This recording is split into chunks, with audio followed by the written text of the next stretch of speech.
Shalom, shalom, bien-aimés de Dieu, shalom. Bienvenue à votre émission Plateau charismatique. Aujourd'hui, je reçois pour vous le pasteur Jean-Paul qui vient nous donner la suite du jugement du monde en 2024. On avait fait cette émission au mois de juin dernier, si vous vous souvenez bien, et il vient pour faire la suite de cette émission. Bonsoir, pasteur. Bonsoir, sœur. Comment allez-vous aujourd'hui? Très bien. Amen, amen. Eh bien, écoutez, on va prier pour se mettre en communion avec l'Esprit de Dieu. Oui, Ok.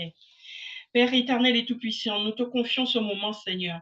Je viens, éternel Dieu de gloire, te confier, éternel Dieu, nos bouches, nos lèvres. Je te confie nos appareils, Seigneur. Je prie, éternel Dieu de gloire, que tu bénisses ce moment, que tu prennes le contrôle, que ton Esprit Saint prenne le contrôle de ce moment, que tu nous guides, Seigneur, que tu nous conduises, éternel Dieu de gloire. amen. Manifeste-toi, éternel, en ce moment, Père. Prends le contrôle de toutes choses. Saint-Esprit, viens manifester ta puissance en ces lieux. Viens bénir ces lieux. Bénis tous ceux qui vont écouter cette émission. Bénis, éternel Dieu, qu'ils reçoivent, Seigneur, tous ceux qui écouteront cette émission. Dans le nom de Jésus-Christ de Nazareth, j'ai ainsi prié. Amen. Amen, amen. Voilà. Donc, je disais que nous allons parler du jugement du monde en 2024. Oui. Alors, il faut se rappeler un seul. Aujourd'hui, je voudrais qu'on fasse quelque chose de spécial. C'est les verdicts. Oui. On voit les verdicts et après, on va terminer avec. On va peut-être terminer avec ça. D'accord. Hein? Okay. Mais je pense pas qu'on puisse tirer la conclusion aujourd'hui avec ça. C'est très intéressant. Oui. Alors, il faut retenir, il y a un certain nombre de choses qu'il faut avoir à l'esprit. C'est que Jésus est venu dans le monde et quand il est venu dans le monde, il a dit, c'est maintenant le jugement de ce monde. Oui. Donc, quand Jésus était présent là sur notre terre avec ses disciples, il leur a dit, c'est maintenant le jugement de ce monde. Donc, ça fait 2000 ans aujourd'hui qu'on est dans le jugement. Et le jugement, Dieu avait choisi un homme pour juger le monde. Donc, c'est Dieu qui juge, ce n'est pas Jésus. Il utilise seulement Jésus pour juger. Mais c'est Dieu qui juge. D'accord. Alors, Jésus dit, c'est la parole qui juge. Jésus a dit que c'est la parole de Dieu qui juge. Hein? Jean chapitre 12, verset 48. Mais la parole de Dieu, c'est la parole qui sort de la bouche de Dieu. Mais la parole de Dieu, c'est aussi Jésus-Christ lui-même. Vous avez dit Jean combien? Jean 12, 48. D'accord.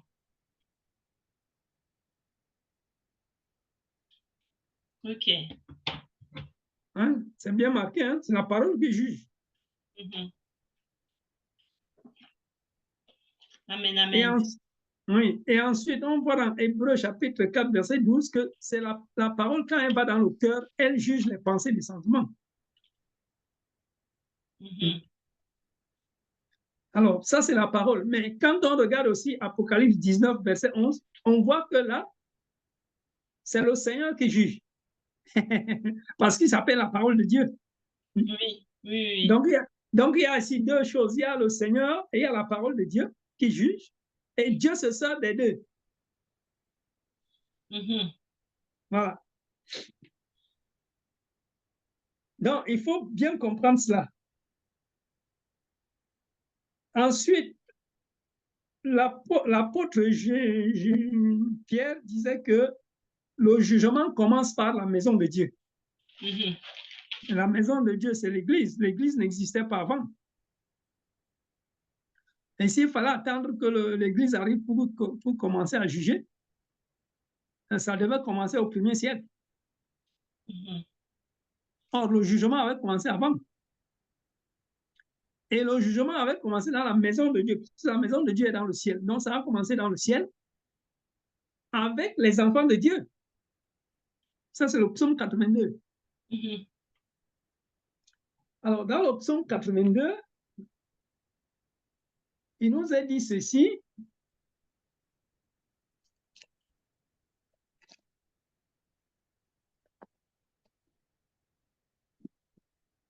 Dieu se tient dans l'assemblée de Dieu et il juge au milieu des dieux. Il juge les dieux, il juge les dieux. Et les dieux ici, ce sont ses enfants. Parce qu'au verset 6, il dit, j'avais dit, vous êtes des dieux. Vous êtes tous des fils du Très-Haut. Donc, c'est normal. C'est lui qui est né de l'esprit à esprit. Dieu est esprit, donc ses enfants, c'est des esprits. C'est normal. C'est normal qu'il soit appelé Dieu. Donc, il juge au milieu des dieux, c'est-à-dire qu'il est en train de juger ses enfants. Et il les juge, il dit, ils n'ont ni connaissance ni intelligence, ils marchent dans les ténèbres. Tous les fondements de la terre chancellent. J'avais dit, vous êtes des dieux, vous êtes tous des fils du Très-Haut. Cependant, vous mourrez comme des humains. Eh oui, vous tomberez comme un prince quelconque. Et là, il prononce des jugements là, contre ses fils. Et au verset 8, on est, lève-toi, ô Dieu, juge la terre. Ça veut dire qu'il a commencé à juger dans le ciel, dans sa maison. Il a commencé à juger ses propres enfants. Et après ça, il va juger la terre. C'est ça que ça veut dire. Lève-toi et juge la terre. Ça veut dire que la terre n'est pas encore jugée. Il va juger la terre après. Alors, quand on regarde le psaume 96, et le verset 13, il dit ceci. D'abord, on commence au verset 11. Que les cieux se réjouissent et que la terre soit dans l'allégresse. Que la mer retentisse avec tout ce qui la remplit. Que la campagne exulte avec tout ce qui s'y trouve. Que tous les arbres des forêts lancent des acclamations devant l'Éternel. Car il vient pour juger la terre. Il vient pour juger la terre. Il jugera le monde avec justice et les peuples selon sa fidélité. Donc, ici, il a jugé dans le ciel. Maintenant, il va descendre pour juger la terre. Et quand il va descendre pour juger la terre, il va juger le monde et il va juger les peuples. C'est ce qu'on apprend, hein? C'est ce qu'on apprend ici. Psaume 96, verset 13. C'est répété un peu plus loin. Psaume 98, verset 9. C'est la même chose. Il vient pour juger la terre, il jugera le monde et il jugera les peuples. Donc, il y a 3 jugements ici. Il y a 3 jugements. Hein? Le monde, les peuples et la terre. Alors, soyez bien attentifs. Parce que dans le psaume 9 et au verset 8, il dit ceci, l'Éternel siège pour toujours. Il a établi son trône pour le jugement. C'est lui qui gouverne le monde avec justice, qui juge les peuples avec droiture. Donc là, il juge déjà les peuples là. Est-ce que vous suivez, ma soeur? Amen, amen. Ici, je suis en train de lire parce que je n'étais pas sur le même passage que vous. J'avais entendu 10. Et en fait, c'est 8. C'est 8 et 9. Voilà, c'est ça, ouais. Ici, dans le psaume 96, il disait que Dieu viendra juger le monde, les peuples et la terre. D'abord, il a jugé le ciel et ensuite, on lui dit de venir juger la terre. Et quand il vient pour juger la terre, il juge le monde et il juge les peuples. Oui. Alors, donc, ici, on nous dit qu'il est en train de juger les peuples. Il n'est pas encore dans le monde. Il est en train de juger le peuple. Oui, oh. Oui. Et ici, c'est lui qui juge les peuples avec droiture. Ça, c'est ce qui était annoncé. Amen. Et pendant qu'il juge les peuples, il juge son propre peuple. Dans Ésaïe chapitre 3, Ésaïe chapitre 3, le verset 12, le verset 13 à 15, pardon, le verset 13 à 15. L'Éternel se présente pour plaider. Il est debout pour juger les peuples. L'Éternel entre en jugement avec les anciens de son peuple. Donc, il est en train de juger les peuples et il juge son propre peuple. avec il entre en jugement avec les anciens de son peuple et avec ses chefs. Vous avez brouté la vigne. La dépouille du pauvre est dans vos maisons. Pourquoi donc foulez-vous mon peuple? Écrasez-vous la face des pauvres. Oracle du Seigneur, l'Éternel des armées. Là, il juge son peuple. Là. Michée 6, verset 2. C'est la même chose. Hein? Dans Michée chapitre 6 au verset 2, il dit ceci. Michée 6, verset 2. Écoutez, montagne. Écoutez, montagne. Alors, verset 1, il dit, écoutez donc ce que dit l'Éternel. Lève-toi, entre en procès avec les montagnes et que les collines entendent sa voix, entendent ta voix. Écoutez, montagne, le procès de l'Éternel. Et vous, immuable fondement de la terre, car l'Éternel a un procès avec son peuple. Il veut contester avec Israël. Donc, ça, c'est un jugement qui est fait, donc, quand le Seigneur descend sur la terre. Parce qu'il a déjà jugé dans les cieux, il a jugé ses fils. On ne sait pas ce qu'il a dit, mais on sait qu'il a jugé. Il descend sur la terre. Et quand il vient sur la terre, il doit juger les peuples, il doit juger le monde, il doit juger la terre. Amen, amen. Donc là, il est en train de juger les peuples. Ensuite, il va juger la terre. Hein, le psaume 46. Le psaume 46 nous dit ceci. À partir du verset 9, de 9 à 12. Il faut écrire, ma soeur, parce que c'est des références qui sont très intéressantes, très importantes. Ésaïe 46, verset 9 à 12 dit ceci. Venez contempler les œuvres de l'Éternel, la désolation qu'il a mise sur la terre. C'est lui qui fait cesser les combats jusqu'au bout de la terre. Il brise l'arc et rompt la lance. Il consume par le feu les chars de guerre. Hein? Je sais, vous avez lu dans l'Apocalypse qu'il y avait une guerre dans le ciel. C'est ça, c'est de ça ici. C'est de ça qu'on parle ici. Il consume par le feu les chars de guerre. Arrêtez et reconnaissez que je suis Dieu. Je domine sur les nations, je domine sur la terre. L'Éternel des armées est avec nous. Bon, le Dieu de Jacob est pour nous. Donc, ici, il est donc sorti et il a jugé la terre. Et en fait, ici, c'est déjà le châtiment. Ici, c'est déjà le châtiment, on dit qu'il a causé la désolation sur toute la terre. Ça veut dire qu'il a puni les habitants de la terre. Ça, vous pouvez trouver ça aussi dans Isaïe 26, versets 20 et 21. Parce qu'il est descendu pour châtier les habitants de la terre.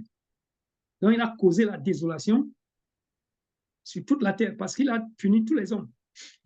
Alors, donc, il a jugé ses enfants dans le ciel, il descend sur la terre, il juge les peuples et il juge aussi les nations. Jérémie chapitre 25. Jérémie chapitre 25, le verset 31, il dit ceci. Isaïe 25, verset 31. Le bruit parvient, alors, verset 30, ça commence au verset 30. Et toi, tu leur prophétiseras toutes ces choses, et tu leur diras, l'Éternel rugit de là-haut. De sa demeure sainte, il donne de la voix. Il pousse ses rugissements contre ce qui est son domaine. Alors, son domaine ici, c'est Israël. Hein? C'est-à-dire que après l'Égypte, quand Moïse est sorti, est parti dans le désert avec le peuple, la Bible dit que Israël est devenu le domaine de Dieu et Juda est devenu son sanctuaire. Ça, c'est le psaume 114, versets 1 et 2. Vous pouvez noter ça. Psaume 114, versets 1 et 2. Donc ici, l'Éternel pousse des rugissements contre son domaine, c'est-à-dire contre Israël. Il pousse un cri comme ceux qui foulent au pressoir contre tous les habitants de la terre. Voilà, on parlait de ça à l'instant, voilà que ça arrive. il pousse un cri comme ceux qui foulent au pressoir contre tous les habitants de la terre. Le bruit parvient jusqu'au bout de la terre, car l'Éternel est en procès avec les nations. Voilà. Il entre en jugement contre toute chair. Il livre les méchants à l'épée. Ainsi par l'Éternel des armées, voici qu'un malheur va de nation en nation et qu'une grande tempête s'élève des extrémités de la terre. Ceux que tuera l'Éternel en ce jour seront là, d'un bout à l'autre de la terre. Ils n'auront pas de funérailles, on ne les recueillera pas, ils n'auront pas de sépulture, ils deviendront du fumier à la surface du sol. Voilà. Donc ça, c'est le jugement des nations, le jugement des habitants de la terre. Dieu a d'abord jugé ses fils dans le ciel. Il leur a dit que vous allez mourir comme des hommes. Ensuite, il vient juger son peuple. Il juge son peuple. Et ensuite, il juge les nations. Hein? Souvenez-vous de Matthieu 25. Jésus parlait des nations. Il dit, il y aura les brebis à droite, les boucs à gauche. Voilà, c'est ça. C'est ce jugement des nations ici. Là. C'est ça ici. Donc, ce jugement avait déjà eu lieu en fait. Et on connaît le résultat de ce jugement parce que dans Apocalypse chapitre 11, il nous est dit ceci. Le 7e ange sonna de la trompette. Apocalypse 11, versets 15 à 19. Et des voix fortes retentirent dans le ciel en disant, le royaume du monde est passé à notre Seigneur et à son Christ. Il régnera au siècle des siècles. Donc, c'est au moment où, on est ici au moment où Dieu a repris le règne. C'est ici, il a repris le royaume hein, qu'il avait prêté aux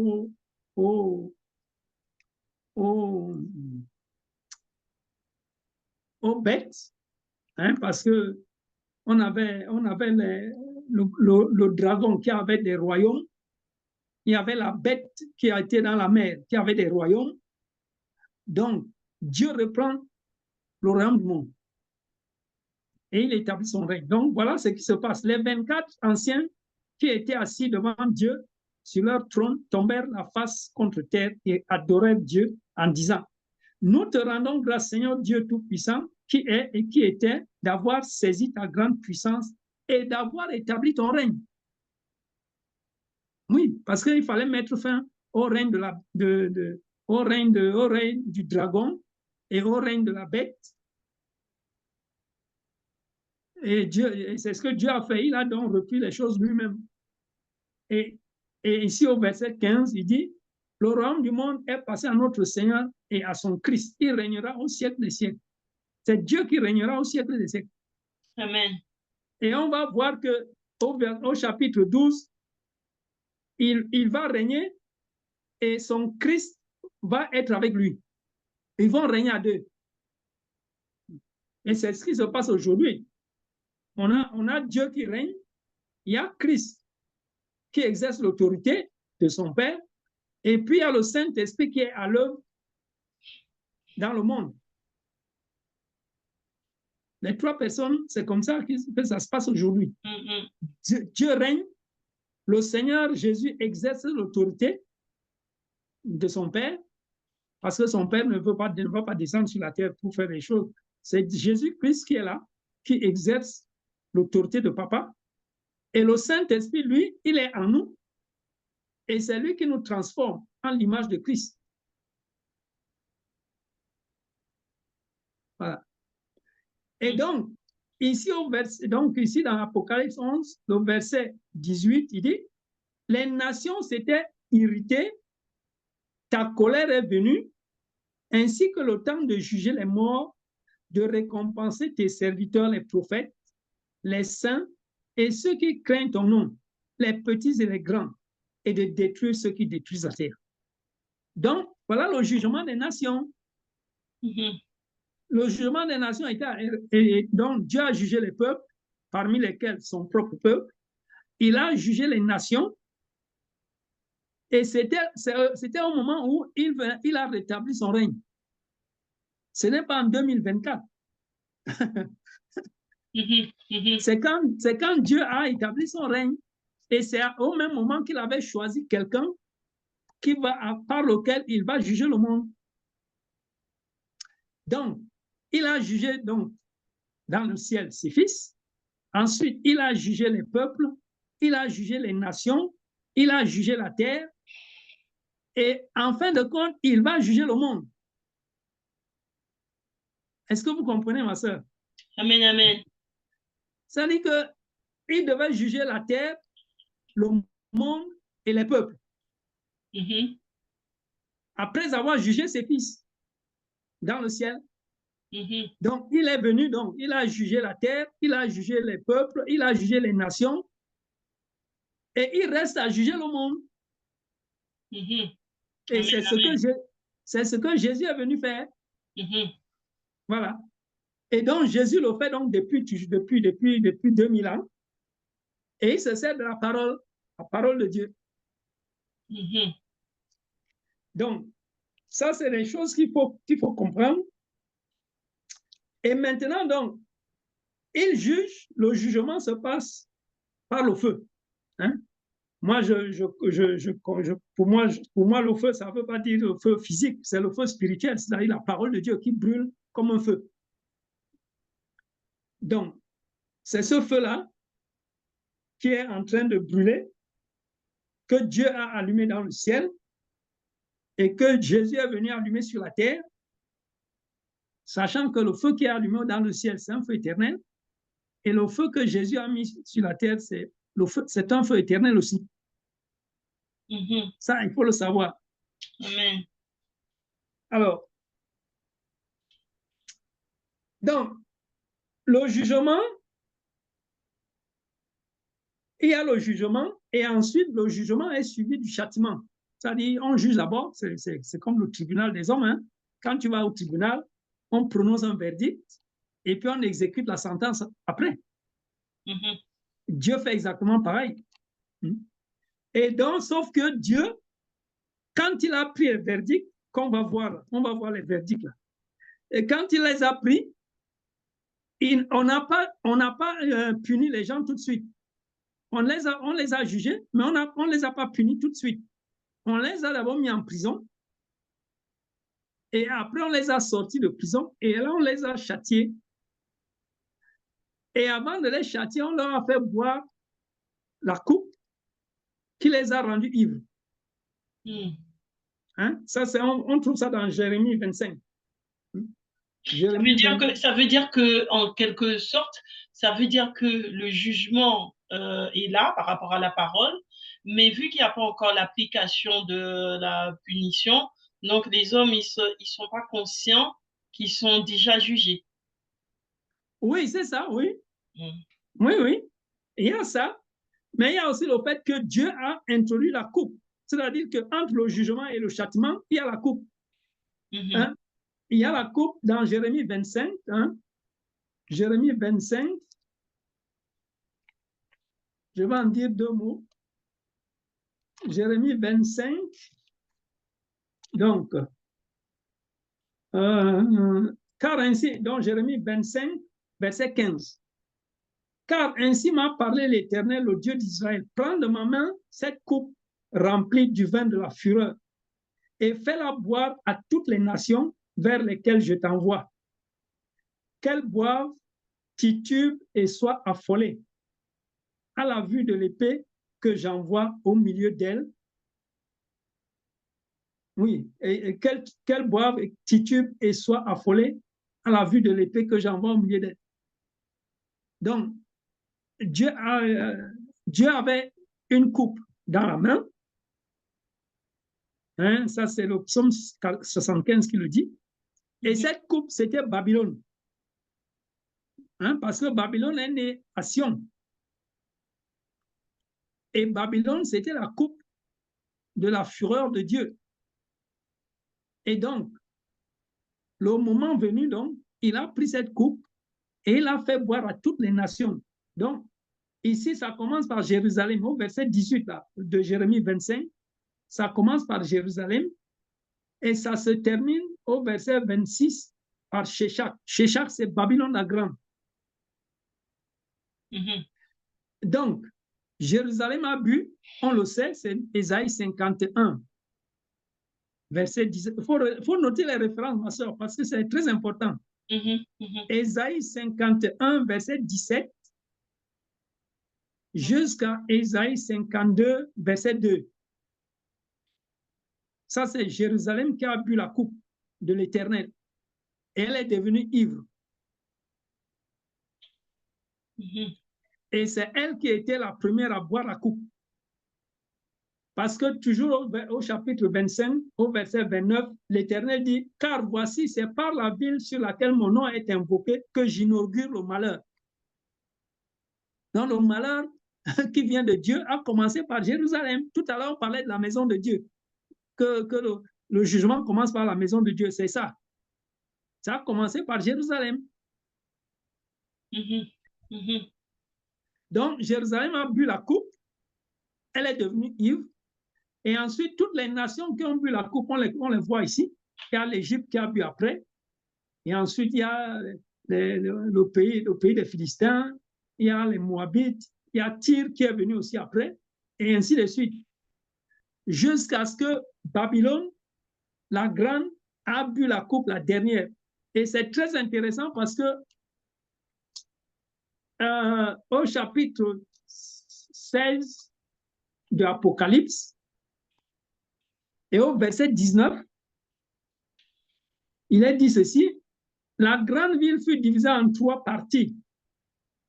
Ça, c'est Jérusalem, hein, qui a été divisée en 3 parties. Et Dieu, les villes des nations tombèrent et Dieu se souvint de Babylone, la grande, pour lui donner la coupe du vin de son ardente colère. C'est-à-dire que Babylone avait bu la coupe lorsque toutes les autres nations avaient bu la coupe et que Jérusalem était tombée et était divisée en 3 parties. C'est à ce moment que Babylone, en fait c'était la fin. C'est elle qui était la dernière à boire la coupe. Et voilà à quel moment elle a bu la coupe. C'est quand Jérusalem a été divisée en 3. Bon, ça c'est un autre sujet, on en parlera un autre jour. Donc, il y a la coupe, et ensuite il va y avoir le châtiment par l'épée. C'est l'épée qui sert pour le châtiment, que Dieu utilise pour le châtiment. Et ça, on connaît. Enfin, bon, le résultat, on le trouve dans Ézéchiel 32, le résultat de l'épée.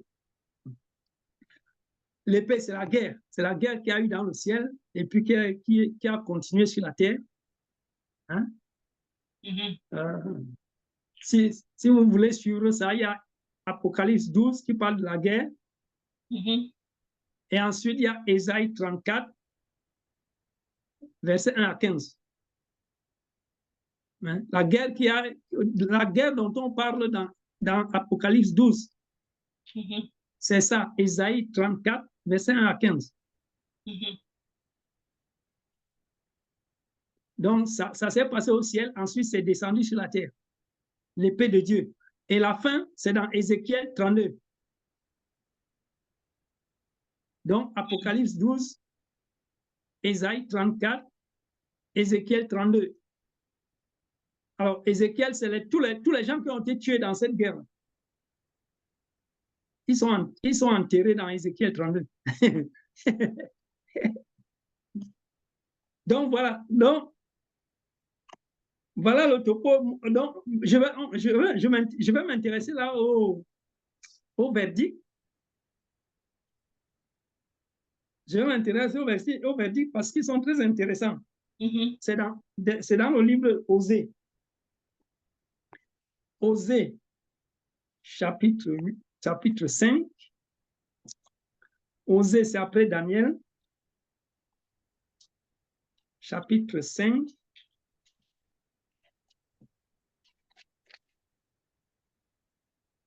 Versets 8 à 15. Et ensuite, chapitre 8, verset 1 à 7. Il y a les deux passages là qui vont nous donner beaucoup d'informations.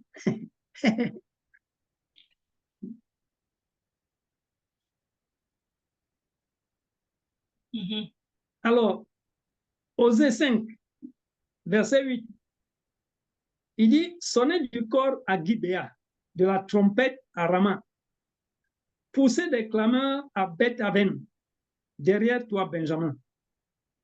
Éphraïm sera désolé au jour du châtiment. J'annonce aux tribus d'Israël une chose certaine. Les chefs de Juda sont comme ceux qui déplacent les bornes. Je répandrai sur eux mon courroux comme un torrent. Éphraïm est subjugué, écrasé par le jugement. Ça, c'est déjà une conséquence du jugement. Éphraïm est subjugué, écrasé par le jugement, car il a voulu suivre sa loi. Et moi, je serai comme une teigne pour Éphraïm, comme une pourriture pour la maison de Juda. Éphraïm voit sa maladie et Juda sa plaie. Éphraïm se rend en Assyrie et envoie des messagers au roi Yareb. Mais ce roi ne pourra ni vous guérir, ni porter remède à votre plaie. Alors, le roi Yareb, c'est celui qui était un roi, c'est celui qui régnait en Assyrie lorsqu'il y a eu, lorsque Israël a fait le veau d'or. Alors, donc, Éphraïm sera en Assyrie et envoie des messagers au roi Yareb, mais ce roi ne pourra ni vous guérir, ni porter remède à votre plaie, car je serai moi-même comme un lion pour Éphraïm, comme un lionceau pour la maison de Juda. Moi, je déchirerai, puis je m'en irai. J'emporterai et nul ne délivrera ma proie. Je m'en irai, je reviendrai dans ma demeure jusqu'à ce qu'ils s'avouent coupables et cherchent ma face. Dans la détresse, ils auront recours à moi. Donc, voilà ce que Dieu prononce comme jugement. Alors, on passe au chapitre 8.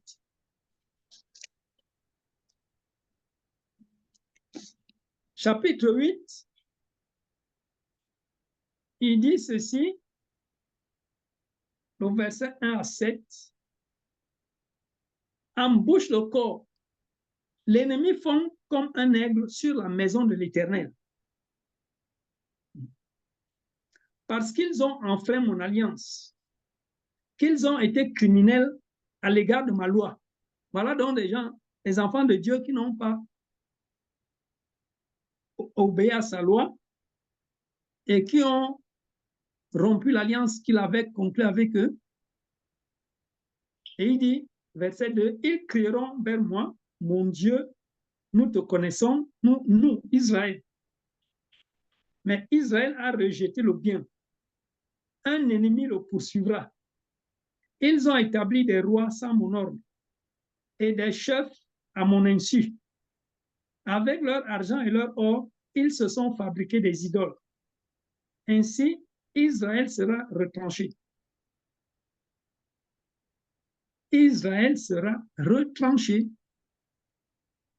L'Éternel a rejeté ton veau, Samarie. Ma colère s'est enflammée contre eux. Jusqu'à quand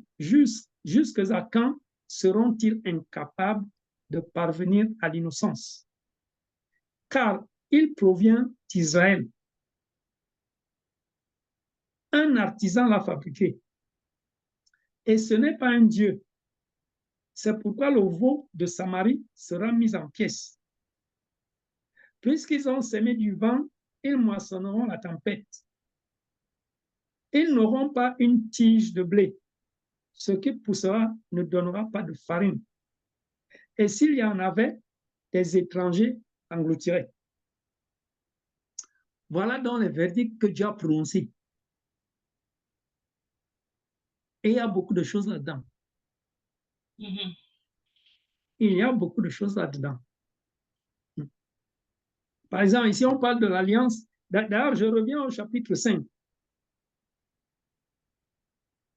Au chapitre 5 et au verset 9, il est dit ceci. Éphraïm sera désolé au jour du châtiment.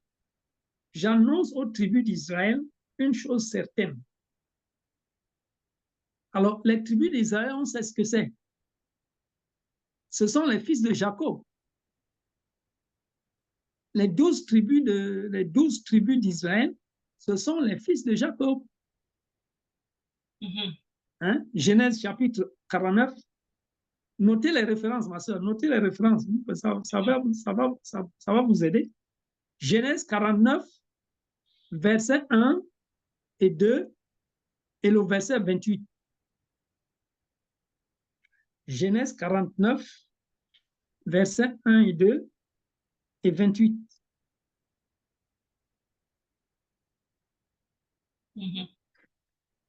Donc, ça, c'est les tribus d'Israël. Les 12 tribus d'Israël, c'est les 12 fils de Jacob. Et il faut bien faire attention parce que les 12 fils de Jacob, ça ne veut pas dire les 12 fils d'Israël. Il faut faire très attention à ça parce qu'on mélange tout. Alors, on continue. Éphraïm est subjugué, écrasé. Je continue au chapitre 5 de Osée, verset 11. Éphraïm est subjugué, écrasé par le jugement, car il a voulu suivre sa loi. Donc, ici, c'est une conséquence du jugement. On a déjà ici une conséquence du jugement. Ensuite, verset 13, Éphraïm se rend en Assyrie et envoie des messagers au roi Hérod. Alors, Éphraïm se rend en Assyrie. Oh, la Syrie, c'est l'origine de la maison d'Israël. La Syrie, elle existait déjà au temps de Noé. Hein? La Syrie existait déjà au temps de Noé parce que en Assyrie, il y avait les cèdres.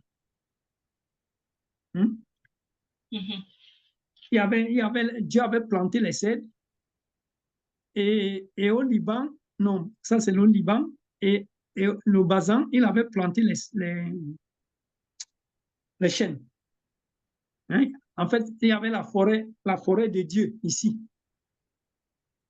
Il y avait la forêt de Dieu ici. Et quand on regarde les jours de la création, on va voir que les forêts, les arbres, les herbes ont été créés le 3e jour, avant l'homme, bien avant l'homme. Hein? Et donc, quand on parle de la Syrie, il faut remonter avant l'origine de l'homme, avant la création de l'homme.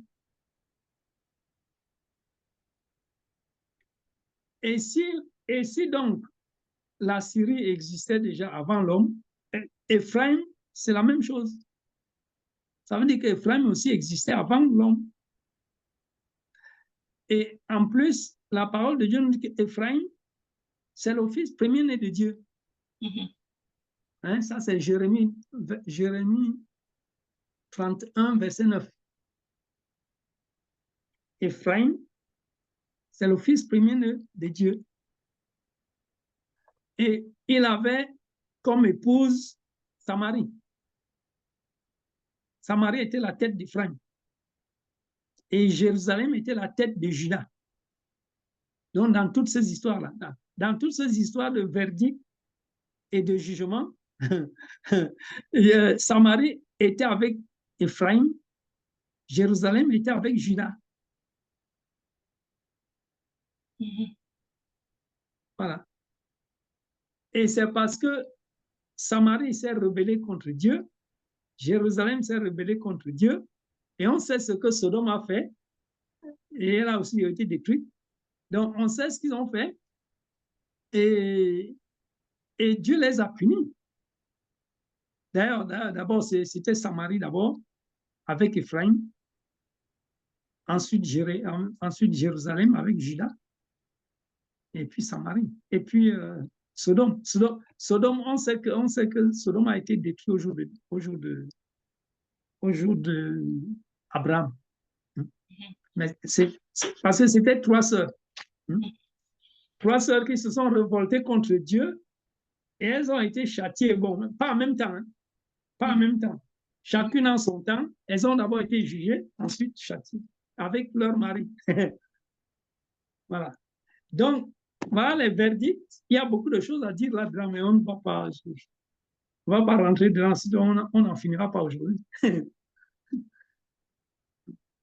il y a beaucoup de choses à l'intérieur. Donc,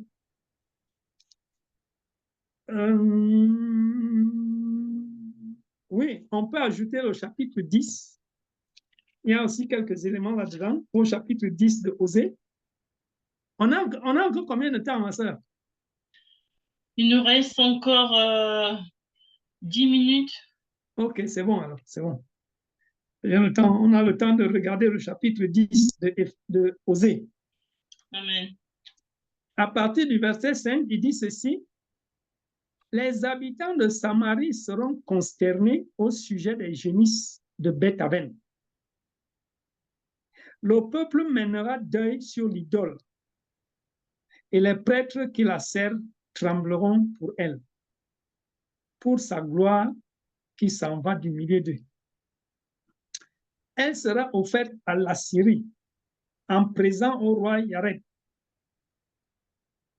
La honte saisira Ephraim et Israël aura honte de ses desseins. C'en est fait de Samarie, de son roi, comme de l'écume à la surface des eaux. Les hauts lieux de Beth-Aven, où Israël a péché, seront détruits. Les chardons et la ronce croîtront sur leurs autels. Ils diront aux montagnes, couvrez-nous, et aux collines, tombez sur nous. Depuis les jours de Gibéa, tu as péché, Israël. Ils en restent là. Et la guerre contre les fils pervers ne les atteindrait pas à Gibéa. Je les châtierai à mon gré et des peuples s'assembleront contre eux quand on les enchaînera pour leur double faute. Ephraim est une génisse dressée et qui aime affler le grain. Mais bon, dans la suite, ce n'est pas la peine. Donc, ici, c'est toujours la suite de verdicts là. C'est toujours les verdicts que Dieu a prononcés suite au châtiment de son peuple, de ses enfants. Et donc, il va exécuter ça après, et enfin, il va les châtier après, mais avant de les châtier, il va leur faire boire la coupe de sa colère. Et la coupe de sa colère, c'est l'Assyrien, qui est le bâton de la colère de Dieu, parce que Dieu s'est servi de l'Assyrien pour frapper son peuple. Et c'est l'Assyrien qui a détruit Samarie. Samarie qui était la tête d'Ephraim, c'est l'Assyrien qui l'a détruit. Et Dieu a préservé Jérusalem, c'est-à-dire qu'il a empêché l'Assyrien de détruire aussi Jérusalem. Mais il a autorisé Nebuchadnezzar à détruire Jérusalem. Donc, après l'Assyrien, il y a Nebuchadnezzar qui est venu détruire Jérusalem. Et Dieu a détruit Nebuchadnezzar après. Voilà les histoires. Bon, mais j'arrête là pour aujourd'hui parce que on va conclure la prochaine fois. On va conclure la prochaine fois. Je vais faire la vision globale. D'accord. De tout ça. Voilà. D'accord. Parce que c'est des histoires dans des histoires. Donc, c'est pas facile à comprendre. Okay. La prochaine fois, je vais conclure donc, en mettant chaque chose à sa place pour qu'on puisse bien comprendre. Oui, je vous laisse conclure sur cette partie. Voilà.